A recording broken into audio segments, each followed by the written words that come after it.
Bonsoir mes chers amis, voilà, on arrive à la paracha de Shoftim, les juges, et vu que c'est la première paracha qui est lue dans le mois de Elul, et on sait très bien que le mois de Elul étant le dernier du calendrier, puisque le prochain sera Tishri, avec évidemment toutes les fêtes dont ce mois de Tishri a été comblé, en commençant bien sûr par Yom Hadin, Rosh Hashanah, le jour du jugement.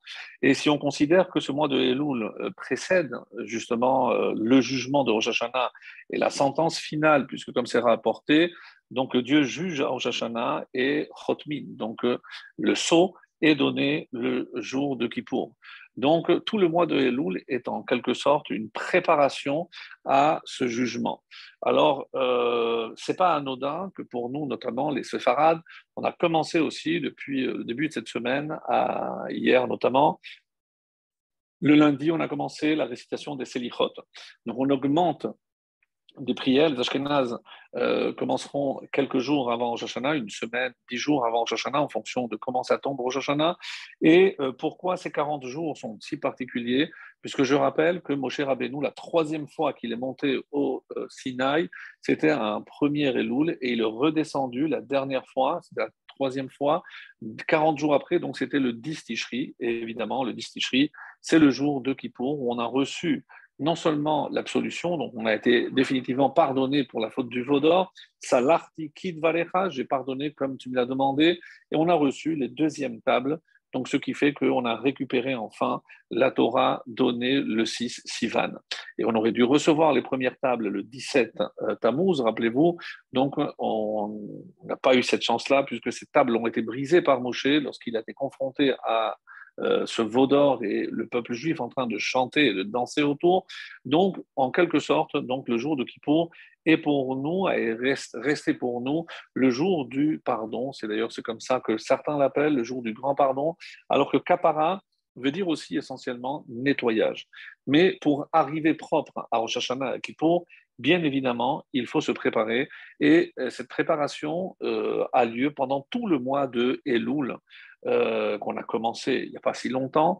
Et on va essayer de voir comment les parachiotes qui sont lus le mois de Elul donc, nous permettent, nous aident à mieux nous préparer pour ce jugement. Donc, qu'est-ce que Hachem attend de nous? C'est ce qu'on va essayer de voir ce soir en se basant, bien entendu, comme on le fait toujours, sur des passages de la paracha. Mais on va essayer de voyager dans le temps et surtout un petit peu partout. On va voir aujourd'hui l'élève du Harizal, Rabbi Chaim Vital. On va voir aussi beaucoup la Chassidoute, le Chida. Donc je vais vous inviter à un voyage exceptionnel, j'espère, pour nous ouvrir les yeux sur quelque chose de magnifique. C'est comment se préparer, encore une fois, pour le mois de Tishri. D'abord, je voudrais attirer votre attention sur le fait que et il s'agit du dernier mois de l'année, donc je ne vais pas revenir sur les initiales, Annie de David Odili, c'est des cours anciens qu'on avait déjà abordé, on avait abordé ce thème, mais regardez par quelle lettre commence le mois de Elul, Aleph. Alors le dernier mois, pardon, commence par la première lettre, qui est le Aleph. Et le premier mois du calendrier, à Rosh Hashanah, c'est Tishri. Et quelle est la première lettre? C'est Tav. C'est la dernière de l'alphabet. Il y a comme on va dire, une anomalie. Comment se fait-il que le dernier mois commence par la première lettre et que le premier mois commence par la dernière lettre? Donc c'est assez curieux. Comme si finalement le mois de Elul, qui commence par Aleph, était le vrai début. Et c'est ce que certains maîtres de la Chassidoute veulent mettre en avant, à savoir que comment je vais vivre Rosh Hashanah, c'est-à-dire comment je vais vivre le mois de Tishri, ça dépendra de la préparation du mois de Elul. C'est-à-dire que finalement, le vrai début de l'année, c'est pas à Tishri, mais c'est Elul. Comme si le fait que cette première lettre, qui est la première du calendrier de l'alphabet, merci beaucoup, eh ben, venez nous mettre en garde.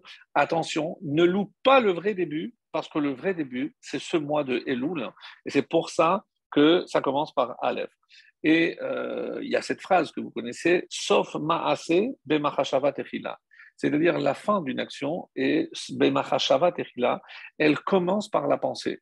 Donc, comment je vais vivre Tishri, le mois de Tishri, les fêtes de Tishri, ça commence par le début. Et le début, donc, ici, c'est la Mahashava. Comment je pense, comment je conçois quelque chose. Donc, c'est un petit peu ne pas voir le bout de son nez, mais c'est essayer de voir au-delà. Donc, je me projette pour l'année à venir. Et quand est-ce que je me projette? Pas lorsque je suis en plein jugement, mais tout ce mois de préparation, ici et partout dans le monde, on sent un regain d'enthousiasme et dans l'étude et dans la pratique des mitzvot. On fait des efforts dans tous les domaines pendant ce mois parce qu'on sait que c'est ce qui va être finalement déterminant. Tout va d'après le chitum, tout va d'après la conclusion d'une chose. Et puisque j'ai envie de commencer une bonne année, donc d'abord, avant de commencer une bonne année, il faut que je la termine. Et là, la fin de cette année, c'est précisément pendant ce mois de Elul. Et on va voir des allusions dans notre belle paracha de Shoftim, pas très longue, mais comme on l'avait souligné, rappelez-vous, énormément de commandements. La semaine dernière, donc on a vu dans la paracha de Réé, il y avait 55 commandements. Ici, dans Shoftim, il y en a 41. Et la semaine prochaine, dans Kitetse, il y en a 71. Donc, à trois parachiotes dont on a presque, on avait dit, un tiers des commandements. Et comme le font remarquer certains commentateurs, donc si je regarde le début du livre de Devarim, il y a les trois premières parachiotes, c'est des torachot, c'est des réprimandes. Moshe s'adresse à l'ensemble du peuple pour rappeler malheureusement nos écarts pendant les 40 ans qui nous a accompagnés dans le désert. Et maintenant, il nous donne la solution. Donc, depuis la semaine dernière, de ce qu'on appelle les trois mitzvot, les trois parachiotes des mitzvot, où il y a la plus grande concentration de mitzvot, comme si Moshe nous voulait nous dire, maintenant, voilà ce qu'il vous reste à faire, c'est augmenter les mitzvot. C'est comme ça que vous aurez le mérite de rentrer dans la terre d'Israël. Lui, il le sait très bien. Donc, ce discours de Moshe qui a commencé avec la paracha de Devarim, c'était un premier Shevat, donc 30 jours de Shevat et 7 jours de Hadar, puisqu'on connaît la date du décès de Moshe Rabbeinu. Donc, il va parler sans discontinuer pendant 37 jours. Bon, évidemment, ils vont se reposer, mais ce discours du livre de Devarim a lieu pendant 37 jours. Et il y a une règle très connue, une discussion dans le Talmud, de savoir si yesh simuchin bamikra. Est-ce que le fait qu'on juxtapose des fois des thèmes dans la Torah, est-ce que je dois forcément chercher un lien entre ces deux thèmes? Lorsque, en apparence du moins, il n'y a aucun lien.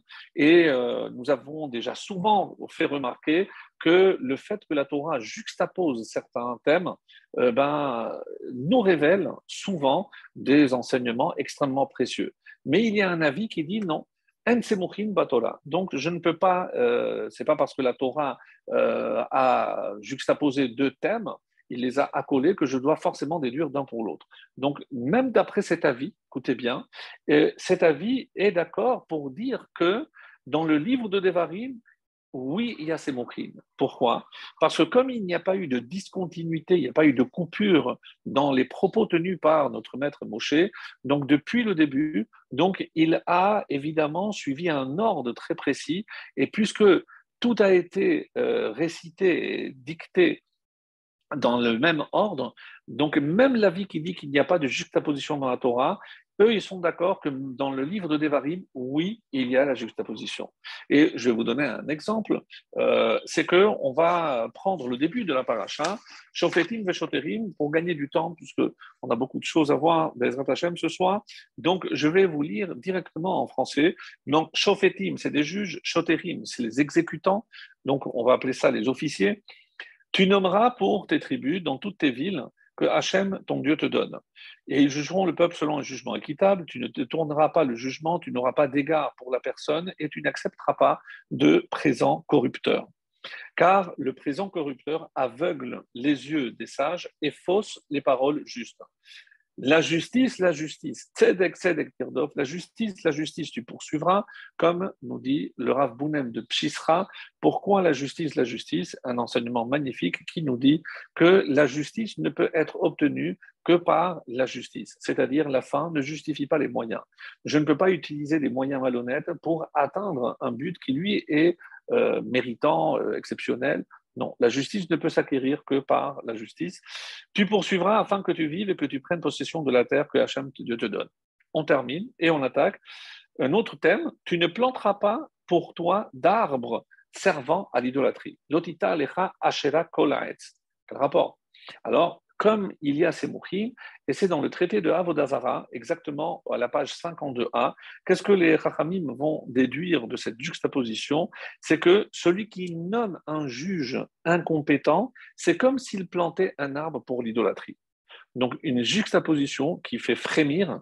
Comment imaginer que un juge qui n'est pas digne, eh ben, c'est comme si on plantait un arbre pour la avodazara, pour l'idolâtrie. Donc, ça, c'était pour donner un petit exemple sur ce thème-là.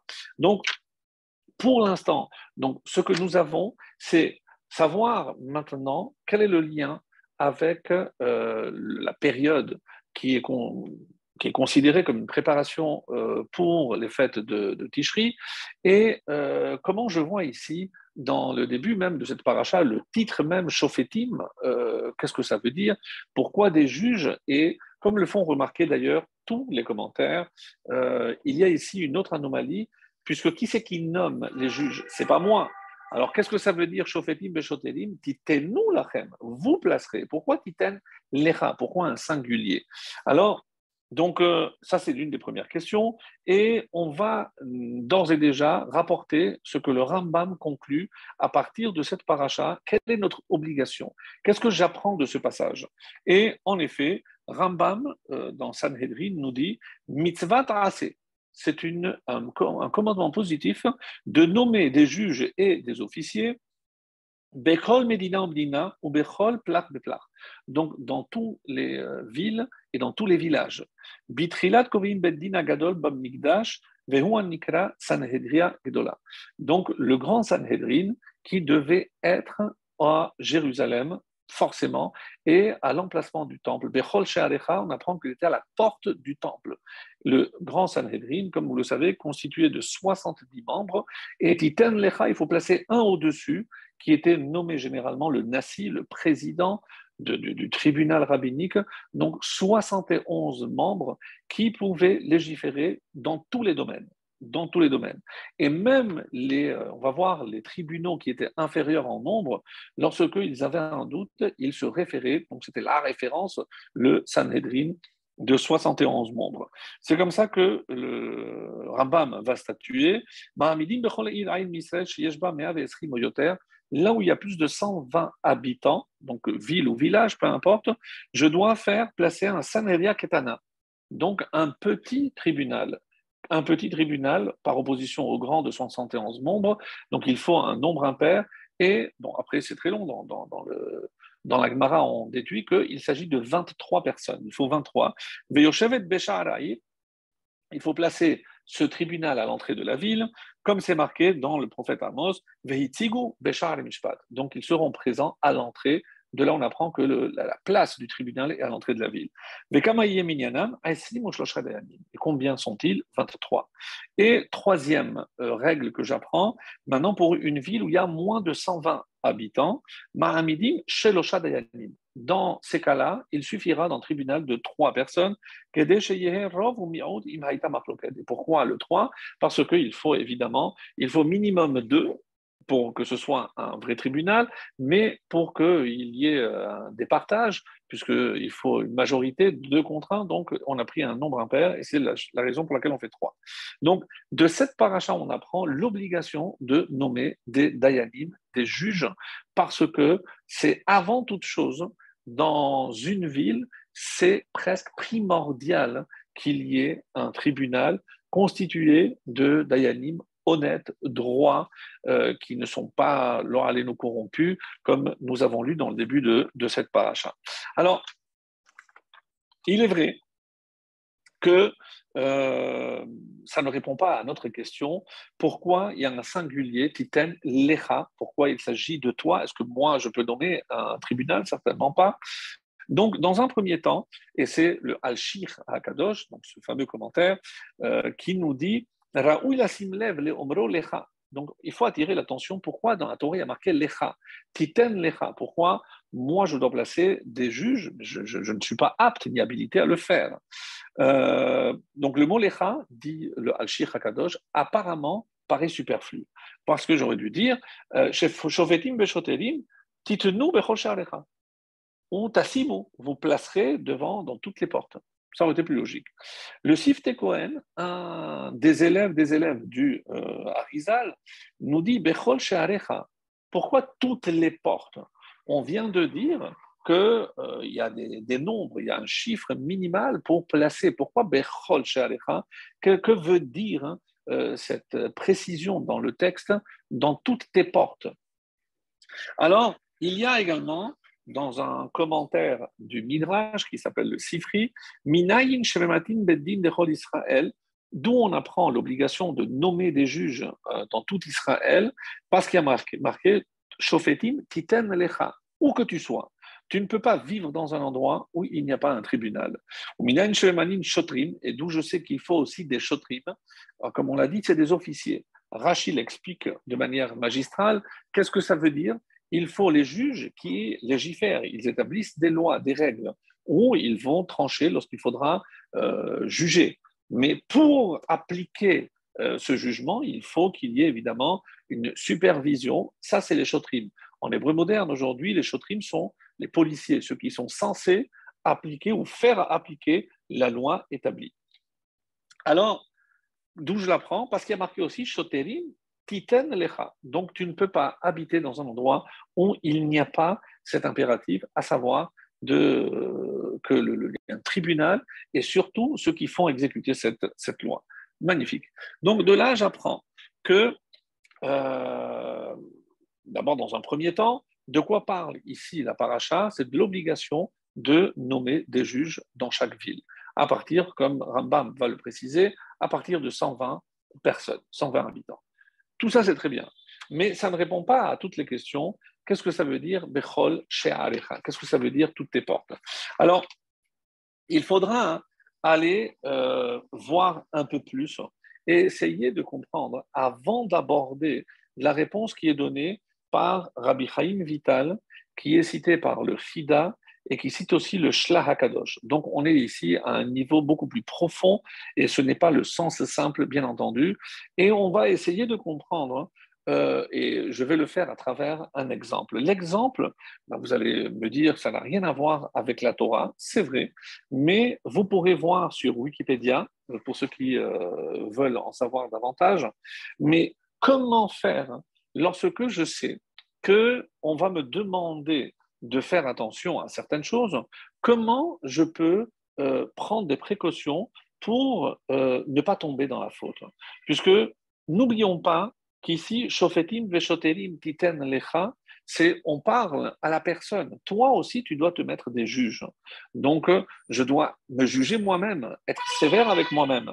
Comment faire en sorte que de ne pas succomber à toutes les séductions du Yetzer Hara? Alors, évidemment, vous connaissez déjà cette réponse, que lorsque je suis confronté au Yetzer Hara, la meilleure façon, c'est de ne jamais avoir affaire avec lui. Comme nous l'apprenons de Yosef, il n'a pas essayé de discuter, il s'est sauvé. Devant le Yetzer Hara, on ne fait pas le poids, donc la seule arme, c'est la fuite. Il ne faut pas avoir honte de fuir pour ne pas se trouver dans de sales draps. C'est le cas de le dire.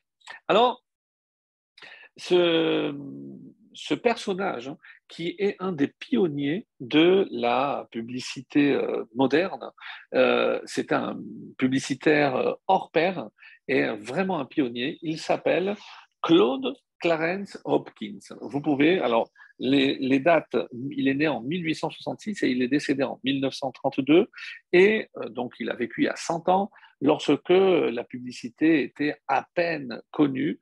Et il a innové, et donc on lui doit quasiment, il y a des ouvrages, Ma vie dans la publicité, ça existe, un livre qui existe en français, et vraiment, comment il a eu une vision exceptionnelle de comment, pour lui, tout était question de savoir présenter pour pouvoir vendre.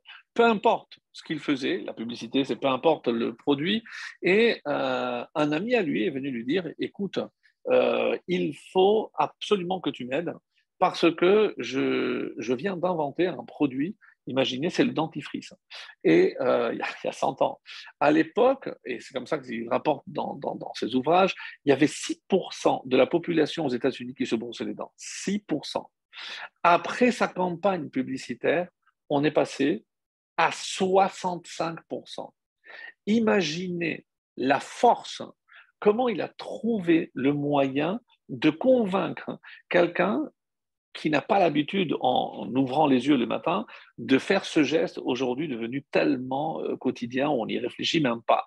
Alors, il a étudié la question, il a lu tout ce qui avait été dit sur la propreté des dents et il a trouvé que si on ne se brossait pas les dents, il finissait par jaunir. Et il y avait donc une plaque, je ne suis pas moi-même dentiste, mais ils pourront corroborer. Donc, il y a une plaque qui commence à se former et avec le temps, je suis même capable de le sentir avec la langue. Donc, lui, dans sa campagne, qu'est-ce qu'il a dit? Passer la langue sur les dents, ça, tout le monde est capable de le faire. Donc, et vous allez sentir la différence lorsque vous savez que si vous continuez, voilà à quoi vont ressembler vos dents. Et si vous vous brossez, donc évidemment un sourire blanc comme les vraies publicités, grâce à ce dentifrice en question. Eh bien, en l'espace de 10 ans, on est passé de 6% à 65% de la population, ce qui est colossal. Donc, qu'est-ce qu'il a compris? Il faut un déclencheur. Donc, je ne peux pas convaincre les gens de commencer à faire un geste auquel ils ne sont pas habitués. Mais même si je ne le fais pas au matin, mais ça va me travailler et je vais commencer à passer ma langue sur les dents. Je sais que je vais me rendre compte que c'est vrai, je vais sentir une certaine aspérité, je vais commencer à me voir, je vais voir qu'il commence à jaunir, etc. Et grâce à ça, il a réussi dans sa campagne et après il est devenu extrêmement connu. Donc vous pourrez vérifier sur Wikipédia. Il s'appelle donc Claude C. Clarence Hopkins. Super. Voilà, regarde. Ah, super. Allez-y. Voilà. Voilà un petit incident technique. On reprend. Bon, Hachem.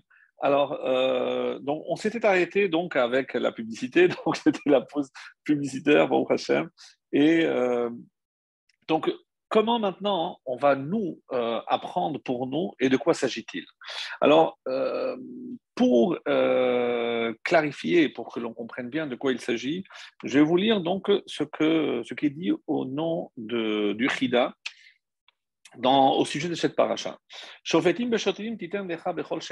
Pourquoi on avait posé la question par un des élèves du Harizal? Qu'est-ce que ça veut dire à toutes tes portes? Est-ce que je dois placer à toutes mes portes? Donc non. Quand on parle des portes, de quelles portes s'agit-il? C'est un enseignement qu'on avait déjà cité, mais jamais de manière aussi profonde comme on va le faire aujourd'hui. On va tenter de le faire aujourd'hui, c'est-à-dire toutes les portes. Les portes, c'est celles qui te permettent de t'ouvrir au monde. Quelles sont ces portes? On dit que ce sont les orifices. Les orifices du visage essentiellement, puisque c'est à travers ces orifices que je peux justement m'ouvrir au monde et échanger avec le monde par rapport à ce que je vois, j'entends, je sens, ce que je mange, ce que je dis, je communique avec les autres. Et donc si je compte combien d'orifices j'ai dans la roche, dans la tête, il y en a 7. Donc maintenant, si tu veux faire attention, tu dois, toi, te placer. Tu dois faire attention à tout ce que tu vois, à tout ce que tu entends, même ce que tu sens. Et comme ça, il va dire, je vais vous le lire parce que c'est vraiment magnifique. Donc, au sujet de. Donc, fermez les yeux plutôt que de voir de choses qu'un homme n'est pas censé voir. De la même façon, concernant Louis, ne pas prêter l'oreille à des paroles calomnieuses ou autres, la shonara en français. Comment la shonara? Parce que si moi, je refuse d'écouter, je sauve 3 personnes. Moi, parce que je n'écoute pas. Du coup, l'autre ne va plus parler parce que je ne veux pas l'entendre. Et la troisième personne sur qui on allait parler, donc elle est aussi sauvée. Donc, imaginez le bien que ça peut faire de sauver 3 personnes chaque fois que je dis non, je ne vais pas entendre ce que tu as à me dire sur un tel ou un tel. Et qu'est-ce que c'est l'odeur? Les Isaher mihirhurim raim. Donc on parle ici, qu'est-ce que c'est l'odeur? L'odeur, c'est pas au sens propre lorsque une femme passe avec un certain parfum, de vouloir vraiment sentir à plein nez, comme on dit en français. Ça, c'est le pshat, mais ici, les commentaires vont plus loin. Donc, le réa, c'est même les hirhurim, c'est des pensées de faute. Comme on avait déjà dit, hirhure avera kashim avera. Les pensées d'une faute sont des fois plus dures que la faute elle-même. Vesimanach recha. Et donc, comme on dit que recha miltahi, le réa, oui, c'est considéré comme une chose concrète. Donc, même une pensée, une mauvaise pensée, on sait que lorsque le temple existait, on a porté un korban, un sacrifice pour une mauvaise pensée. Mais évidemment, à plus forte raison pour la parole, comme le Rambam le dit, même pour ses besoins, on va dire physiques, hein, il ne doit pas parler outre mesure. Qu'est-ce que j'ai trouvé de mieux pour le corps, comme on l'a dit dans le Pirkei Avot, Mishetika, je n'ai rien trouvé de mieux que le silence. Donc, quand on parle ici des portes, on a compris ici à l'explication magnifique qui nous est donnée par tous ces auteurs et c'est rapporté donc au nom, si on veut voir plus de détails, c'est dans un ouvrage du Chida qui s'appelle Nachal Kedumim, qui cite le Rabbi Chaim Vital et aussi au nom du Shlach HaKadosh. Donc il parle donc de ces 7 orifices et de nommer des juges, c'est-à-dire je dois placer des gardes pour m'empêcher de voir des choses que je ne veux pas voir, d'entendre, de sentir ou de dire. Et le Chida nous dit que celui qui est zoré de préserver ses orifices, ses portes, Muftach lo, eh ben, il a une garantie. Quelle est cette garantie? Alors, écoutez bien, c'est dans le psaume 24, le psaume du dimanche, où on dit Pitrou she'arim veyavo goy tzaddik shomer emunim. Donc, le psaume 24, j'ai dit, qu'est-ce qu'il dit c'est le psaume que l'on lit le dimanche. Et voici comment c'est traduit ici. Exaucez aux portes vos frontons, c'est où she'arim rachechem, donc je ne vais pas dire levez la tête aux portes, relevez-vous portail, donc ici pitré olam, des portails antiques, pour qu'il rentre, qui doit entrer? Le roi de gloire. Et ici, mes amis, c'est ce que le Chida veut nous dire, mais de quelle porte on parle ici? C'est les portes de l'homme, c'est-à-dire ses orifices. Si tu les as préservés, eh ben, Dieu rentre roi. Et comme si la Shekhinah habitait en toi. Veshachanti betocham, rappelez-vous, la Shekhinah résidera parmi vous. Qui donc est ce roi de gloire? Et si on a la chance d'être, nous aussi, en quelque sorte, la résidence de la Shekhinah, lorsqu'on a fait attention à nos portes. Alors, c'est comme ça que on explique. Et là, je vais rajouter quelque chose de très très beau que je n'ai jamais dit, qui est cité au nom du Sfat Emet. Magnifique. On dit, donc on a expliqué que on nous a donné des shofetim et des shoterim pour préserver, pour garder toutes nos entrées, pour que le mal n'entre pas en nous. Évidemment, puisque si on laisse entrer le mal, eh ben, la Shekhinah va fuir, elle ne pourra pas rentrer. Alors, quel est le shofet et le shoter? Qu'est-ce qui garantit à l'homme, on va dire, une protection exceptionnelle pour préserver nos orifices? Et là, pour moi aussi, ça a été une découverte phénoménale. C'est celle du Sfat Emet qui nous dit, c'est les téphilines de la tête et les téphilines du bras. Oui, mes amis, on n'a jamais vu ça sous cet aspect-là. Et pourquoi? Parce qu'il nous dit, qu'est-ce que c'est les téphilines du bras? Les bras, c'est celui qui exécute, c'est le shoter, donc on a dit c'est l'officier en quelque sorte. Et le shofet, c'est celui qui pense la loi, donc c'est téphilines de la tête. Donc curieusement, il se trouve que tous les orifices sont concentrés, les 7 dont on a parlé, dans la tête. Et comment je vois une allusion à cela? Shofetim veshoterim. Donc les deux mots commencent par un shin. Et qu'est-ce que j'ai, mes amis, sur le téphiline de la tête? un chine d'un côté et un chine de l'autre. Alors, c'est vrai qu'on avait expliqué, rappelez-vous, pourquoi un chine à 3 branches et un chine à 4 branches, c'est ce qui nous protège, les 3 patriarches et les 4 matriarches. Mais si je fais la somme de 3 et 4, ça fait 7. Et pourquoi 7 est précisément dans la tête? Parce qu'ils viennent préserver, garder, protéger les 7 orifices qui se trouvent justement dans la tête du juif. C'est-à-dire, mes amis, à partir de demain, lorsqu'on vous mettrait les tefilines, vous devez penser shofetim veshoterim. Je suis en train de placer une protection comme, on va dire, un magan, un- je ne sais pas comment appeler ça, un protège-tête, si vous voulez, pour justement empêcher de laisser pénétrer des mauvaises pensées, des mauvaises visions, etc. Donc, voilà l'une des fonctions, comme c'est rapporté, les hagen à la missionote. C'est pour nous protéger face aux épreuves. Et c'est pour ça donc qu'il y a ces 7 branches au total qui font allusion aux 7 orifices du visage. Le Midrash Rabbah va un peu plus loin et nous dit pourquoi il y a marqué Titen Lecha. Titen Lecha, c'est parce que à qui s'adresse ce texte-là? On dit c'est Moshe. Moshe, on a un enseignement magnifique qui dit que tout ce pourquoi Moshe a donné sa vie pratiquement, eh ben, ça a été nommé en son nom. On donne un exemple, on dit bien Torah Moshe. Zichru Torah Avdi Moshe. Souvenez-vous de la Torah de mon serviteur Moshe. Donc pourquoi la Torah Tzivalanu Moshe? Pourquoi Moshe? Parce que pendant 40 jours, il n'a pas bu, il n'a pas mangé et il s'est donné justement pour obtenir cette Torah. Donc comme il a donné sa vie pour la Torah porte son nom. Les Chachamim, donc tout dans le Midrash Rabbah, nous disent, regardez Israël, le peuple juif aussi, on nous dit que lui, il a donné sa vie pour Israël. Et alors, la Torah, comment la Torah l'a récompensé? Et précisément parce qu'il est dit Kishichet Amecha. Lorsque Dieu lui dit descends parce que ton peuple, le peuple juif, donc il y a une autre explication, il s'agit du Erev Rav qui a voulu sortir, que Moshe a accepté, mais on peut dire, d'après le sens simple, Kishichet Amecha, ton peuple. Donc Israël est associé à Moshe Rabbeinu. Et pourquoi? Pourquoi on sait qu'il s'est donné? Parce qu'il a laissé son poste de prince, Vayetse el Echav. Il est sorti vers ses frères. Qu'est-ce que ça veut dire sortir vers ses frères? Donc il a quitté sa position, il n'a pas hésité à tuer cet Égyptien pour sauver un Juif, et c'est comme ça où il s'est mis en danger, et ben, pour le récompenser, le peuple juif sera associé à Moshe Rabbeinu.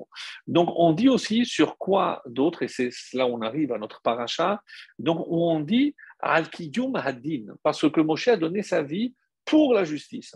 En effet, si c'est vrai qu'il n'a pas hésité à tuer l'Égyptien, le deuxième jour où il est sorti, il a vu qu'un juif levait la main. Et donc, il a aussi défendu la victime. Et d'ailleurs, qu'est-ce qu'on lui a dit? Misamecha, comme ça c'est marqué, Sar Veshofet, mais qui t'a nommé juge? Donc, on voit ici que non seulement il était juge, mais il était aussi choter, puisqu'il a voulu faire appliquer la loi par la sentence en tuant l'Égyptien et ici en défendant celui qui allait se prendre des coups de l'autre. Et quand il a dû se sauver, donc il était condamné à mort, donc il a dû se sauver, il arrive donc à Midian, et qu'est-ce qu'il voit là-bas? Donc il voit encore une injustice. Comment les bergers avaient rejeté les filles, d'après un certain avis dans le Midrash, et ils les ont même jetées dans le puits. Et là, qu'est-ce qu'ils ont dit? Ishmitri hitilano, un Égyptien nous a sauvés. Donc là, comme dit le Midrash d'une manière très très belle, minhadinim bara, donc il s'est sauvé parce qu'il a fait appliquer la loi, Ve'el hadinim chaza, et il arrive à Midian et il continue à appliquer la justice. C'est-à-dire que Moshe était avant tout un exécutant, un officier, et il aimait la justice, ce qui était juste, et il se rebellait contre tout ce qui était injuste. Donc, et il y a une autre explication aussi très belle, c'est pour voir comme on appelle en hébreu Hishtalshelut, l'enchaînement des événements. Et d'après cette explication, lorsque les filles ont dit Ishmitri, Hitilan, un Égyptien nous a sauvés, c'est pas une allusion à Moshe, pas du tout. C'est cet Égyptien que Moshe a tué. Parce que si Moshe n'avait pas tué cet Égyptien, qu'il aurait dû se sauver, il avait été amené ici, il ne nous aurait pas sauvés, nous. Donc, à qui on doit aujourd'hui le fait d'avoir été sauvé? C'est Ishmitri, cet Égyptien qui a été tué. Des fois, dans la vie, donc lorsqu'il y a des événements et des épreuves, on ne voit pas toujours l'enchaînement des événements et comment, évidemment, quelque chose que Dieu a provoqué, eh ben, comment ça va enchaîner d'autres événements pour aboutir à ce que Dieu, évidemment, avait, dans sa sagesse extrême, il avait prévu. Alors, ça, c'est pour nous dire que l'Echa, donc ici, c'est grâce à Moshe. Shofetim beshotelim titen lecha, c'est grâce à toi, Moshe, parce que toi, tu as tellement donné pour les lois, c'est que maintenant, titen lecha, c'est grâce à ton mérite à toi que ce peuple va hériter justement de ces lois. Lecha, une autre explication dans le Midrash Rabbah toujours, letovatra ou l'hanaatra. Comme Dieu, ce que Dieu a dit à Abraham, lech lecha, pars pour toi dans ton intérêt, pour ton bien et ton profit. Donc ici, c'est pour ton profit que tu dois placer des juges. Et il y a un machal très très beau dans le Midrash. C'est un roi qui avait plusieurs enfants, mais il avait le petit dernier qui était son préféré. Et il avait aussi plusieurs champs. Et il y avait une parcelle de terre qui était sa préférée. Qu'est-ce qu'il a fait? Il a donné la parcelle de terre préférée à son petit, le préféré. Alors, qu'est-ce que c'est ce machal, cette parabole? Donc, le plus petit, c'est parmi toutes les nations, la plus petite, c'est Israël. Et donc, on est sans aucun doute le peuple préféré. Miki Amecha Israël Goyechad Ba'aretz. Donc, qui comme toi, Israël, un peuple qui est choyé par Dieu. Et quelle est justement cette parcelle de terre que Dieu aime tant? Eh bien, vient le Midrash nous révéler que c'est les dynim, l'application de la justice. Oui, mes amis, parmi tout ce que nous aurions pu dire ou citer comme ce que Hachem adore par-dessus tout, il préfère par-dessus tout, c'est justement la justice. Et on va apporter une preuve à cela.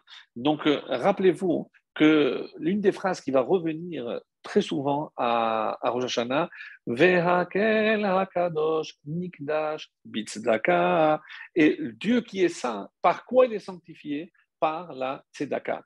Et la tzedaka ici, comme on va traduire, par la justice. C'est grâce aux hommes, donc au peuple juif, lorsqu'il applique la justice, que Dieu est sanctifié ici-bas. Donc imaginez l'importance de l'application de cette justice. Et à ce propos, je voulais rapporter un texte que nous avons lu il y a 2 semaines. C'était la Haftara de Chazon, donc dans Devarim, la troisième et la dernière de Pur Anuta, et on tirait du prophète Isaïe, du premier chapitre, où on dit comment Hachem, donc l'une des raisons pour lesquelles Dieu a détruit sa ville de Jérusalem. Donc c'est au premier chapitre de Isaïe, le verset 21. Rappelez-vous, donc c'est aussi un des personnages qui a utilisé le mot Echa. Echa, Moshe, Echa, Jérémie, et ici Isaïe. Echa haïta lezona. Comment donc est-elle devenue une prostituée, la cité fidèle? On parle ici de la ville de Yerushalayim. Jadis pleine de justice, l'équité y demeurait. Et maintenant, c'est un repère d'assassins. Alors, est-ce que c'est des assassins? Non, mais ici le prophète appelle des assassins ceux qui n'appliquent pas la justice de manière honnête. Parce qu'on va condamner quelqu'un qui est innocent et donc ça transforme ce juge en assassin. Alors, ton argent s'est transformé en scorie, ton vin a été frelaté par l'eau, tes princes sont corrompus et complices de voleurs, tous ils aiment les présents corrupteurs et recherchent les pots de vin, ils ne rendent pas justice à l'orphelin et la plainte de la veuve ne leur parvient pas. Donc c'est pourquoi je ramènerai ma main sur toi et je purifierai les scories comme au savon et je le purgerai de tout alliage. Je rétablirai alors les juges comme autrefois et les conseillers comme au commencement. Après cela, on t'appellera la ville d'équité, cité fidèle. Donc, comme on dit, Kiryat Ne'emana, Aïd HaTzedek, la ville de la justice. Sion, donc la ville de Jérusalem, sera rachetée par la justice et Veshaveh Habisdaka, et ceux qui y retourneront par la probité. Donc, à quel point le prophète place la justice à un point exceptionnel, tellement important qu'on peut imaginer que c'est par le manque de justice que la ville a été en quelque sorte détruite. Donc, ça, c'est ce qui est cité ici par rapport à, par rapport à la justice. Alors, donc, euh, maintenant, si on remonte chronologiquement, est-ce que c'est la première paracha qui parle de justice? Non, vous allez me dire, il y avait la paracha de Mishpatim. Dans Mishpatim, donc on a déjà vu une grande partie des lois qui sont citées ici. Mais ce n'est pas tout. Mes amis, la première fois qu'on a reçu la loi concernant l'instauration de la justice, c'était juste après la sortie d'Égypte. Juste après la sortie d'Égypte, hein, donc et exactement où? Amara. Il y a marqué là-bas, Sham, Sam, Lo, Chok ou Mishpat. Là-bas, Dieu a placé Chok ou Mishpat. Donc, un décret et un jugement. Rachid nous révèle qu'on a reçu là-bas 4 lois, 4 commandements. Donc, on n'a pas attendu, alors, et on va essayer de comprendre pourquoi c'était tellement important de recevoir ces 4 commandements alors qu'on était à quelques semaines du don de la Torah. Pourquoi il y avait cette cet impératif de recevoir tout de suite des commandements. On aurait pu attendre maintenant Torah. On allait recevoir de toutes les façons toute la Torah. Qu'est-ce qui était pressé? Quels sont ces 4 commandements? Il y a plusieurs versions. Donc, je cite ici Rashi. Donc, on a reçu les lois concernant le Shabbat, le Kibud Avahem, le respect des parents, instaurer des dinim, donc de placer des tribunaux, et para aduma, la para aduma. Donc, on avait expliqué, rappelez-vous, dans la paracha de Chukat, pourquoi la para aduma était tellement importante. Donc, c'était pour réparer la faute de Chava, je ne vais pas revenir. Donc, pour para aduma, on a une explication. Pour ces 3 lois, on n'a pas d'explication. Pourquoi ces 3-là parmi tant d'autres? Pourquoi pas la cache-croûte? Pourquoi pas, je ne sais pas, il y avait les téphilines, si déjà, pourquoi on a commencé par ces 3-là? Alors, il y a une explication du Maharam Shapira. Donc, c'est le Rav, il s'appelle Meir Shapira de Lublin. Et pour ceux qui se rappellent, j'avais une fois cité en son nom cet enseignement, je crois que c'était à l'occasion de la fête de Shavuot. Et qu'est-ce qu'il nous dit, le Maharam Shapira? Lorsque Moshe Rabbeinu est monté pour chercher la Torah, donc il a eu peur des anges. Qu'est-ce que Dieu lui a dit? Attrape mon trône, Ve'achev lahem teshuva, et donne-leur une réponse. Et la Chassidoute dit ici, mais pourquoi tu vas donner la Torah aux hommes? De toute façon, ils vont fauter. Et donc, comment on lit cette réponse de Dieu à Moshe? Hachev lahem, réponds-leur, 2 points, teshuva. Même s'ils font des erreurs, même s'ils font des fautes, mais il a teshuva. C'est la réponse en tant que telle. Mais maintenant, quels sont les propos que Moshe tient aux anges? Mais est-ce que vous avez un Shabbat pour respecter? Est-ce que vous avez des parents pour respecter les parents? Bon, et avec ces arguments, les anges se retirent et on ne comprend pas d'ailleurs ce qu'on appelle dans le langage de la Gemara la Hava Amina. Donc, mais qu'est-ce qu'ils pensaient véritablement les anges? Mais que la Torah avait été faite pour eux, quelle était la loi? Alors, le Maharam Shapira nous donne ici un principe qui se trouve dans la Gemara qui s'appelle Dina Debar Matzra. C'est par exemple si j'ai un terrain qui est collé à celui de mon voisin, si je veux vendre mon terrain, la loi, pour ainsi dire, m'oblige à le proposer d'abord à mon voisin.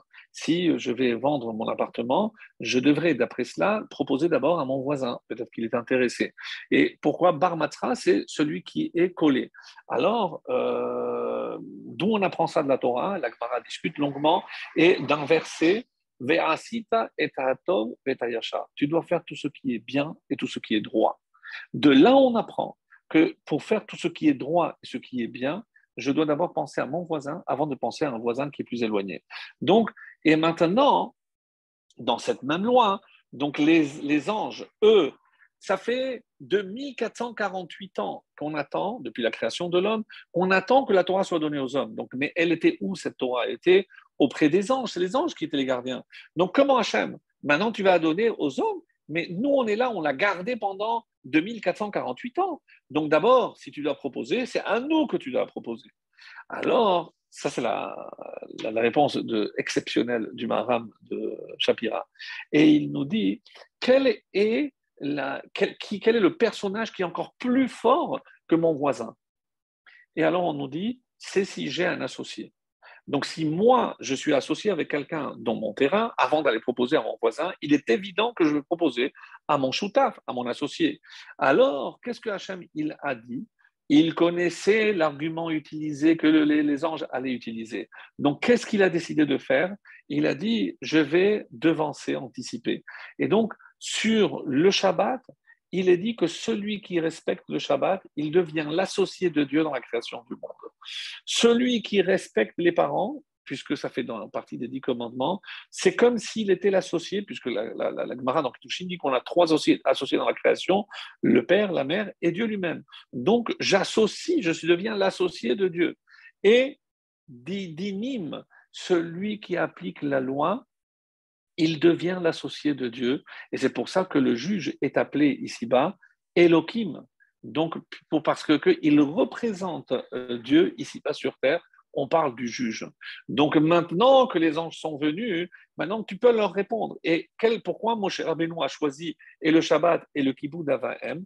Maintenant, vous avez tout compris. Parce que, avec ça, mais c'est sûr, oui, vous êtes les plus proches, vous êtes les voisins de la Torah, oui.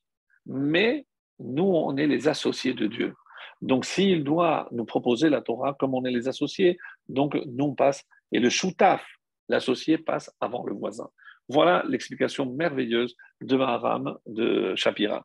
Alors, et c'est pour ça que, donc, entre ce qu'on appelle le bar metzar et le choutaf, c'est le choutaf qui passe avant. Alors, maintenant, à ce propos, je voudrais revenir sur un autre psaume. Et vous allez voir pourquoi, parce que par rapport à ce qu'on vient de dire, c'est le psaume qu'on a lu d'ailleurs ce matin, aujourd'hui, on était mardi, donc c'est le psaume 82.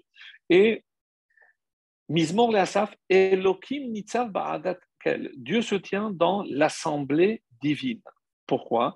Bekerev Elohim yishpot, et au milieu des magistrats, des juges, Bekerev Elohim, et ici le terme Elohim désigne des magistrats, yishpot, ils jugent.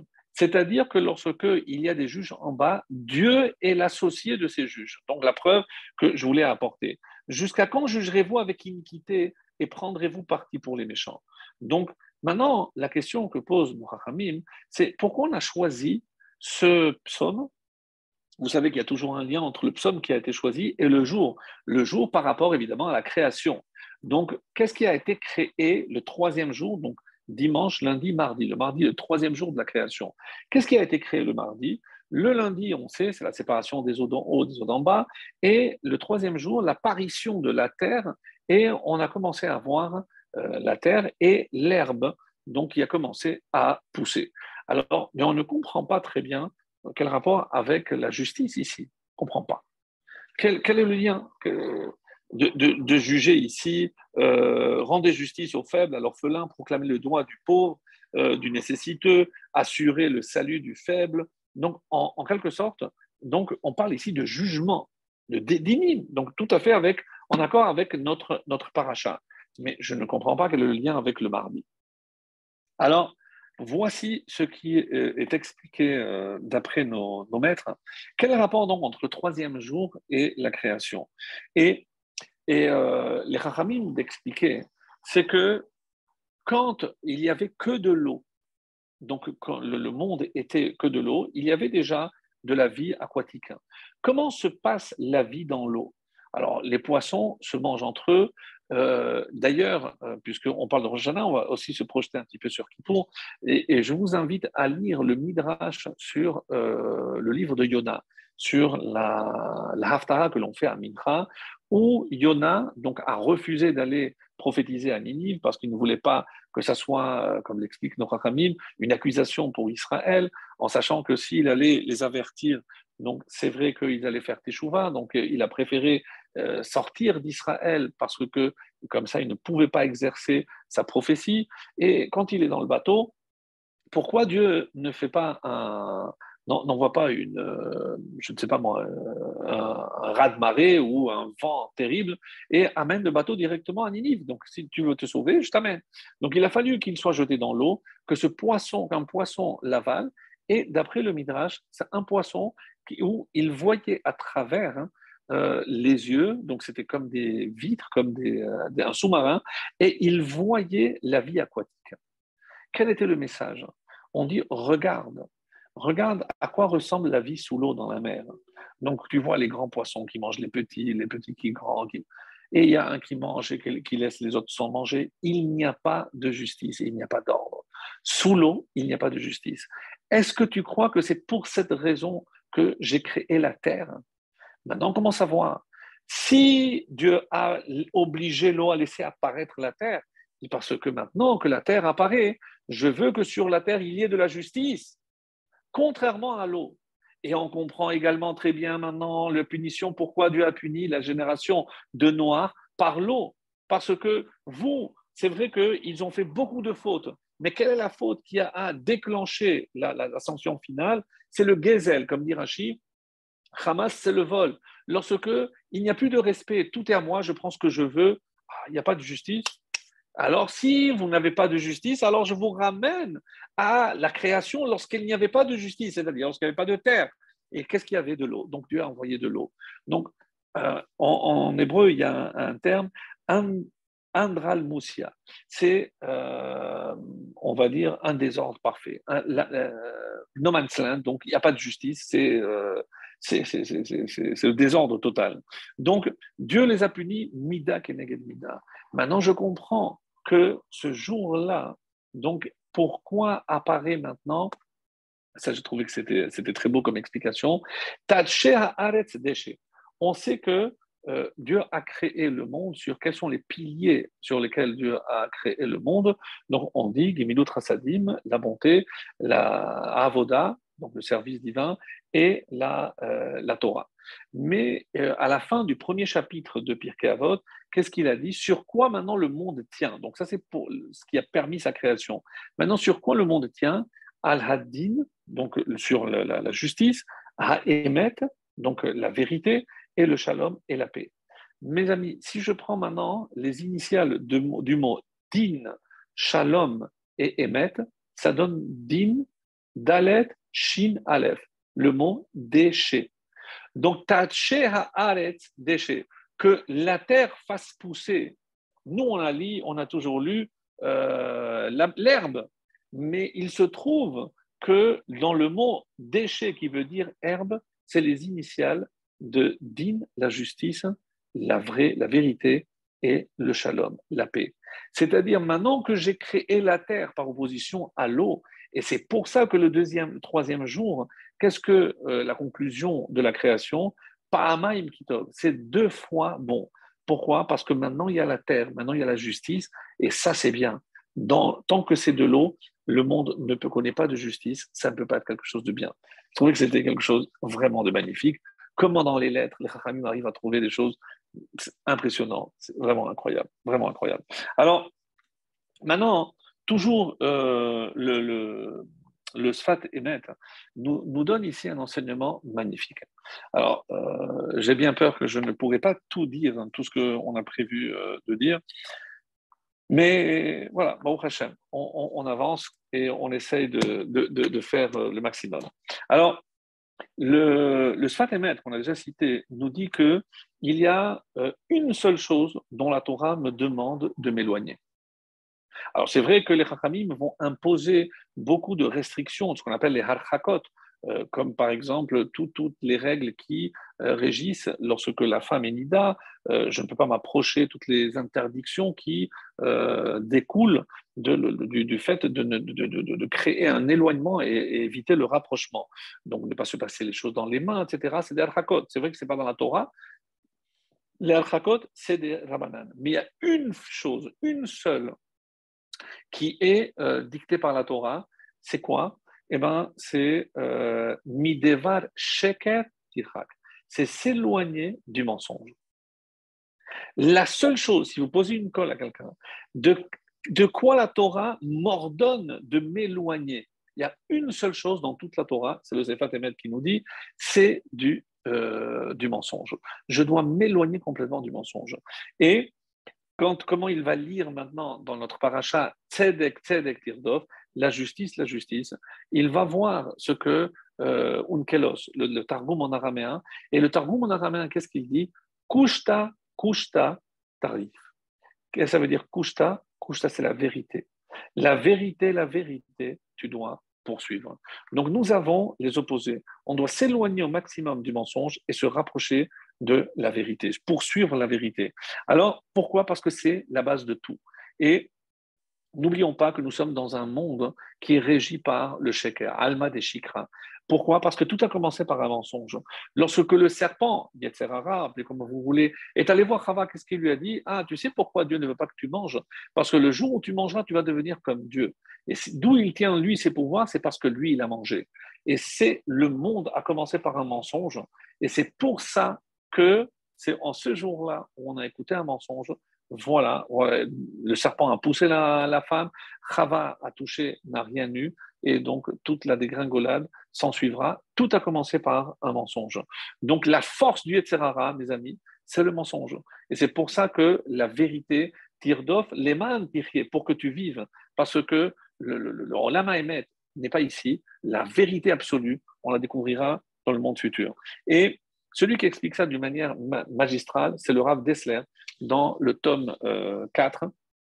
Il parle donc de toutes les clalotes qui sont suivies après la faute du Nachash Akadmoni à cause de ce serpent et ce qu'il a entraîné comme mensonge avec Rava. Et il nous dit la chose suivante, donc en citant le Midrash qu'on a cité plusieurs fois, comment s'est passée la création de l'homme. La première heure, Dieu donc a eu la pensée pour la créer. Deuxième heure, donc il a consulté les anges. Troisième heure, il a ramassé la terre. Donc quatrième, il a délimité la forme. La cinquième, Rikemo, donc il a créé déjà les orifices à l'intérieur. Sixième heure, Asa au Golem, donc il a donné la forme définitive. Septième, il a insufflé l'âme. La huitième heure, il a placé dans le Gan Eden. La neuvième heure, donc l'interdiction de ne pas manger. La dixième heure, il a fauté, donc il a désobéi. La onzième heure, il a été jugé. Et la douzième heure, donc il a été pardonné. C'était quel jour? C'était le premier Tishri. Le premier Tishri, c'est le jour où Adam Arishon a été jugé et il a été pardonné. Maintenant, vous comprenez qu'est-ce que Dieu a dit à Adam? Eh bien, à partir de maintenant, tous tes descendants, toute ta descendance, c'est pour ça que toute l'humanité est jugée le premier Tishri, et nous en particulier. Et comme toi, tous descendants seront jugés en ce jour de Tishri. Alors, donc, une question très intéressante avec la réponse du Baal Shem Tov, encore la Chassidut. Donc, la Gemara demande, celui qui fait la Shechita un jour de Shabbat, pourquoi il est coupable? Qu'est-ce qu'il a provoqué? Alors, on nous dit que ça va vous étonner, c'est parce qu'il est tzovéa, parce qu'il colorie. Il colorie avec le sang, il colorie en rouge. Alors, le Baal Shem Tov dit ici, mais c'est qui le Shochet? Rappelez-vous à Pessah. Oui, je sais qu'on passe toutes les fêtes en revue, mais rappelez-vous à Pessah, dans Chad Gadia, Chad Gadia. Qui c'est qui est venu? Le Shochet. Et le Shochet on dit qui c'est que le Shochet, on dit que c'est un synonyme de Yetzer Hara. Et le Malach HaMavet est venu et Hachem a décidé d'éliminer le Malach HaMavet. Donc ici, le Shochet, c'est le Yetzer Hara. Et de quoi il est coupable? Parce qu'il est sauvé, il colorie. Sa voix, c'est quelqu'un qui est hypocrite, c'est-à-dire quelqu'un qui dit ce qu'il ne pense pas, ou il ne pense pas ce qu'il dit. C'est aussi un hypocrite. Qu'est-ce qu'il dit? Il prend des avérotes et il nous les présente comme quelque chose de bon, de positif, comme une mitzvah. C'est comme ça que le Rav Dessler l'explique. Alors, d'ailleurs, comment un des noms du Yetzirah, c'est Samakel. Pourquoi Sama? Sama, c'est aveugle. Pourquoi? Parce qu'il aveugle l'homme. Donc, il lui fait voir des choses qui ne sont pas, et c'est pour ça que c'est un monde d'illusions. Alors, comment éviter cela? Et c'est ça notre question. Évidemment, comment protéger ces orifices pour qu'il n'y ait pas d'intrusion. Et dans le traité de Sanhedrin, à la page 7, on nous dit comment on peut surmonter ces épreuves. On dit que le Dayan, un juge, avant d'émettre un jugement, qu'est-ce qu'il doit s'imaginer? que les portes du Gehinam sont ouvertes à ses portes. Donc, si jamais il prend la mesure de ce qu'il est en train de faire, eh ben, on nous dit, ben, finalement, si moi je suis chauffette et je suis aussi le chauffeur, chaque fois que je vais faire ou dire quelque chose, je dois m'imaginer que les portes du Gehinam sont ouvertes. Est-ce que maintenant je vais entendre du Lachon Hara, mais c'est comme si j'imaginais, rappelez-vous ce qu'on a vu la semaine dernière, la différence entre un tzaddik et un rachat, c'est Koach Hadimion. Donc, justement, je peux m'imaginer que je suis dans les portes de l'enfer. Et en fonction de ce que je vais faire, je vais oui ou non mériter. Eh bien, comment c'est marqué à Rosh Hashanah? Ki ata Elohim emet, parce que toi, tu es un Dieu de vérité. Udvarcha emet, tes paroles sont vérité. C'est quoi la parole? C'est la Torah. Rappelez-vous, donc, Bereshit, bara, Elohim, et. Si je prends les dernières lettres des mots, je trouve le mot emet. Et par quoi se termine la création? Asher, bara, aleph, Elohim, même, et la asot, tav, emet. Donc, ta parole est émette de début jusqu'à la fin. Et Vekayam Lahad, donc, même à Rosh Hashanah, ce que je vais mettre en avant, c'est précisément cette faculté que, d'ailleurs, Chotamo chez la Kadosh Baruch Hu, on dit qu'à Rosh Hashanah, il nous juge et qu'il signe, il met son sceau à Kippour. Mais quel est le sceau? Quel est le nom qu'il va mettre? Et ici, les Chachamim nous disent que son nom, c'est Emet. Alors, certains disent pourquoi? Parce que dans Emet, c'est la première lettre, la dernière et la médiane. Parce que ça, il y a toutes les lettres. Et on a voulu dire aussi que, et ça c'est ce que je vais vous révéler maintenant, j'ai trouvé que c'était formidable, c'est Rabbi Shimshon de Ostropola. C'est dommage que ce soit vers la fin, je vous demande quelques instants de concentration, il y a les chiffres et les lettres qui suivent, mais c'est vraiment quelque chose d'hallucinant. Regardez, alors il dit comme ça, dans tous les noms d'Hachem, il y a le chiffre 9. Comment c'est possible? Parce que il nous dit, si par exemple, je prends Yud-Ke Vav-Ke, tout le monde sait que le nom de Dieu, c'est 26. Oui, mais maintenant, il dit, enlève la Gematria Ketana, c'est-à-dire la petite Gematria. Autrement dit, je ne garde pas les zéros. Par exemple, sur 10, je prends 1. Donc, 1, 5, 6 et 5, c'est 17. Donc 17. Si maintenant à Yud Kevavke 26, j'enlève 17, combien il reste? 9. 9, on nous dit pourquoi c'est le chiffre du Emet, parce que Emet c'est 441. 4, 4 et 1, c'est 9. 9, c'est le chiffre de la vérité. On avait déjà dit que tout ce que je multiplie par 9 donne obligatoirement 9. Prenez la table de 9, et ça c'est vrai même au-delà, mais c'est 7 et 2, 8 et 1, 6 et 3, 5 et 4, 7 et 2, c'est toujours 9. Donc, c'est le seul chiffre qui ne ment pas. Alors, je peux faire ça avec tous les noms de Dieu. Si je prends Shin Dalet Yud, qui donne 314, Shin, je prends que le 3, Dalet, c'est 4, et Yud, je prends 1, c'est 8. Si j'enlève à 314, 8, ça donne 306. 6, 0 et 3, ça donne 9. Donc, quel que soit le nom d'Hachem, quand j'enlève le petit nombre, c'est comme ça qu'on l'appelle, ça donne toujours 9. Et le Maharal rajoute quelque chose à ceci de formidable. Si je prends du Aleph jusqu'au même, il y a 13 lettres. 13 lettres. Aleph, vous pouvez compter. Et maintenant, si je prends la suivante après la même, c'est la même sophite. Même sophite. Et je rajoute toutes les finales, il y a combien aussi? 13 lettres. 13, c'est Echad, la valeur numérique de 1. Mais 13 et 13, c'est 26 lettres. C'est le nombre de lettres avec les finales. 26, c'est le nom de Dieu. Puisque c'est les lettres que représente le nom de Dieu. Donc, je dois toujours, comme on dit, que je suis à l'image de Dieu. Qu'est-ce que ça veut dire que je suis à l'image de Dieu? Ça veut dire que quelque part, je dois le copier, l'imiter. Et dans quoi j'imite Dieu? Dans ses midotes. Donc, il est miséricordieux, il est patient, il est longanime. Donc, dans toutes les midotes, je peux copier Dieu, mais il y a une différence. C'est que peut-être que dans la miséricorde, je ne suis pas à 100%. Mais bon, c'est déjà bien parce que j'avance, je progresse. Il y a une seule mida où si je ne suis pas à 100%, cette mida n'existe pas. C'est le mensonge. Je ne peux pas être vrai à 99. Parce que même s'il manque un, et le mot émet, si j'enlève un, c'est le aleph qui vaut un, qu'est-ce qui reste? Met. je suis mort, je ne suis rien. Je ne peux pas adhérer à la vérité si elle n'est pas à 100%. Et c'est ce que on veut nous dire ici. Alors, un autre enseignement aussi magnifique, c'est que finalement, et ça c'est dans le livre qui s'appelle Otiyot de Rabbi Akiva, et il nous dit que pourquoi Dieu a commencé par la lettre Bet et par quoi se termine la création, la Asot par le Tav, mais on n'a pas commencé par le Aleph. Et on nous dit pourquoi, parce qu'il y a 22 lettres. Qu'est-ce que Dieu a dit? Je vais donner 3 lettres à chaque jour. Mais 3 fois 7, 21. Donc, il a fallu enlever une lettre. Quelle est la lettre que Dieu a enlevée? On dit que c'est le Aleph. Et pourquoi le Aleph? Et vous pouvez faire cet exercice magnifique, parce que si je dis qu'on commence par le Bet, ça veut dire que le dimanche, c'est Bet, Gimel, Dalet. Si je prends 3, 4 et, pardon, 2, 3 et 4, ça donne 9. Deuxième jour, 5, 6 et 7. Si je fais la somme, je tombe toujours sur 9.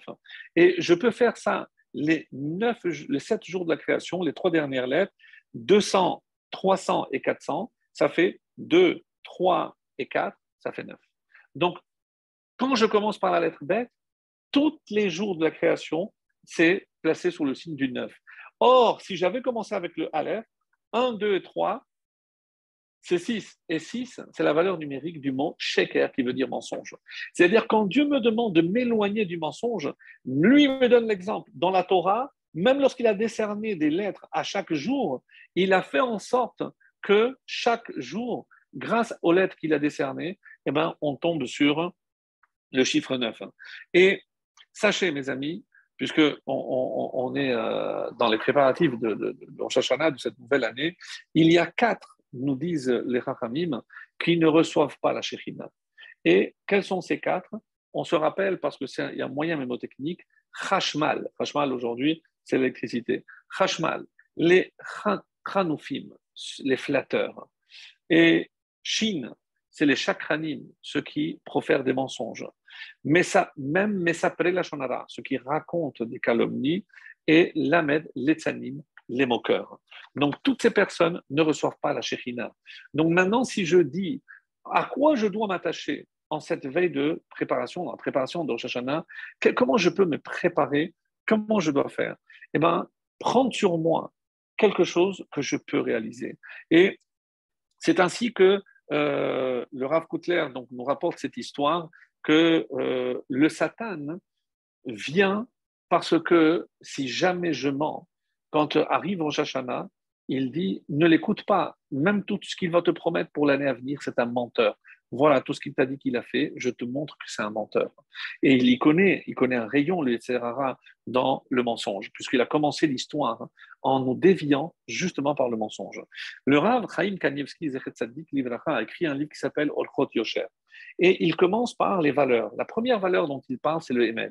Il nous raconte une histoire qu'on retrouve aussi dans le Maharsha, dans le traité de Sanhedrin, au nom d'un livre qui s'appelle le Baal HaIkarim. Donc, c'est une histoire très courte. C'était quelqu'un, un jeune, qui, malheureusement, il a fait toutes les fautes possibles et imaginables. Il a eu un vent de Teshuvah, il est allé voir. À l'époque, c'était Rabbi Shimon ben Chalafta, donc à l'époque du Talmud. Et il lui a dit, Rav, si vous me donnez quelque chose de facile, je pourrais faire Teshuvah. Mais sinon, sachez que j'ai fait toutes les fautes et je ne sais pas, mais il faut me donner quelque chose de facile. Le Rav lui a dit, très bien, prends sur toi de ne pas mentir. Il a dit, très bien, c'est tout, Rav. Bref, non, tu dois me jurer que tu ne mentiras pas. Et il a dit, Rav, je le jure. Et quelques jours après, il a su que sa voisine partait, il savait qu'elle avait des objets en or, en argent, et ça a été plus fort. Il a rempli, quand il a commencé à remplir le sac, en moment où il allait partir, il a dit, et si la voisine me demande, mais est-ce que tu sais qui c'est qui m'a pris et tu as vu quelqu'un? Je vais être obligé de mentir. Il m'a dit, waouh, qu'est-ce qu'il est fort ce Rabbi Shimon ben Khalafta. Donc, parce que par le mensonge, je peux me préserver de beaucoup de choses, mes amis. Et si je prends sur moi de non seulement moi, je dois donner l'exemple, parce que, oh, évidemment, et c'est un enseignement très très beau qui est rapporté, donc, Shofetim Veshotelim, donc, c'est pas simplement, comme on l'a dit, mais attention, il faut aussi que le chauffette soit un exemple. Parce qu'on a dit que le choter, c'est celui qui, comme Rachid le dit, avec le fouet et le bâton, va faire appliquer la loi. Mais non, mieux que le fouet, mieux que le bâton, c'est toi. Si toi, tu as un exemple, si tu représentes le paradigme de la vérité et de la droiture, eh ben, lorsque quelqu'un est gêné devant cette personne, eh ben, il ne va pas oser. Donc, comme cette fameuse histoire qu'on attribue à Rabbi Levi de Berditchev, Levi Yitzhak de Berditchev. Donc, c'était un 9 Av. Et il sort de la choule et il voit un juif en train de manger un sandwich. Il voit avec les chaussures. Il lui a dit, ah, refoua shlema. Pourquoi on dit refoua shlema? Je dis, ben, j'imagine que tu es malade. Je dis, non, non, non, je suis en parfait état. Je dis, tu sais pas qu'on est 9 Av aujourd'hui? Oui, je sais. Il lève les yeux et dit, ah, regarde, Hachem. Il ne respecte pas, il mange à Tisha B'Av, il met les chaussures, mais il y a une chose qu'il n'est pas capable de faire, c'est de mentir. Donc, de là, on apprend la force exceptionnelle de la vérité. Et si on s'attache, mes amis, à la vérité, eh ben, petit à petit, comme on l'a dit, la ville de Jérusalem, c'est la ville de l'équité, de la justice, mais c'est de la vérité. Et lorsque la vérité sera rétablie, eh ben, on aura la chance, le mérite de voir la Shekhinah reposer à nouveau dans le troisième Beth Amikdash Karov. Très très bonne soirée et qu'on soit tous inscrits dans le livre de la vie et de la vérité.